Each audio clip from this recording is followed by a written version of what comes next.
નમસ્કાર ખેડૂત મિત્રો, તમારું સ્વાગત છે સ્ટડી વિથ હિન્દી યુટ્યુબ ચેનલમાં। તો ખેડૂત મિત્રો, આજે આપણે વાત કરના છે સિમ કાર્ડ માટે ટ્રાયના નવા નિયમ, try rules four sim card. Recharge વગર 1 વર્ષ સુધી ચાલશે નંબર। તમારા નંબર છે તે રિચાર્જ વગર 1 વર્ષ સુધી ચાલશે। તો વોડાફોન હોય કે આઈડિયા હોય કે એરટેલ હોય કે વીઆઈ હોય, તે બધાએ આપણે જીઓ હોય તેણે આપણે બહુ લૂંટ્યા। તો અત્યાર સુધી એ લોકોએ આપણે બહુ લૂંટ્યા કે તમે જો સાદો ફોન એટલે કે કીપેડવાળો ફોન તમે વાપરતા હોય તો તમારે રિચાર્જ સાથે નેટવાળું રિચાર્જ કરવું પડતું હતું। તેના કારણે 200 થી 250 રૂપિયા અને 350 રૂપિયા સુધીનું રિચાર્જ થતું હતું। તેમાં હવે છૂટ આપવામાં આવે છે।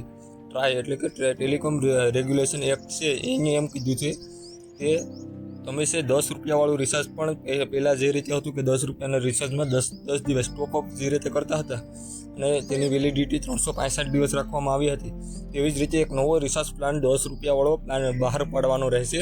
તેની વેલિડિટી 365 દિવસ એટલે કે 1 વર્ષ રાખવામાં આવશે। તો ખેડૂત મિત્રો, આજે આપણે તેના વિશે વાત કરીશું, તેના તમામ રૂલ છે। તો આ વિડીયો અંત સુધી બન્યા રહેજો।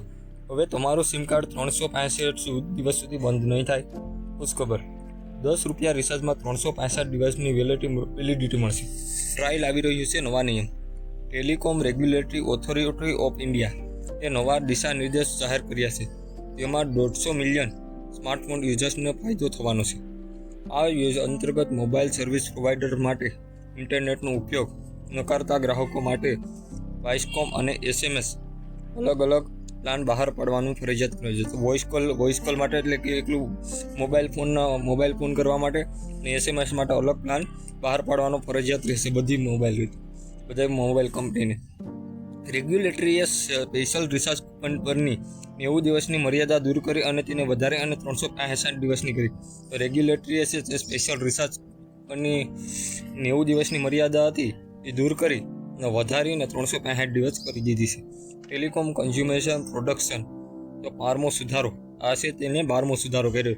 તો રેગ્યુલેશનમાં telecom regulatory authority of India ટ્રાઈએ જણાવ્યું હતું કે ટેલિકોમ કંપનીઓને ઓછામાં ઓછા એક વિશેષ ટેરિફ બ્રાઉઝર પ્લાનનું કોલિંગ અને એસએમએસ માટે ઓફર કરવાનો રહેશે। તેની માન્યતા 365 દિવસથી વધુ નહીં હોય। નિર્ણય બાદ હવે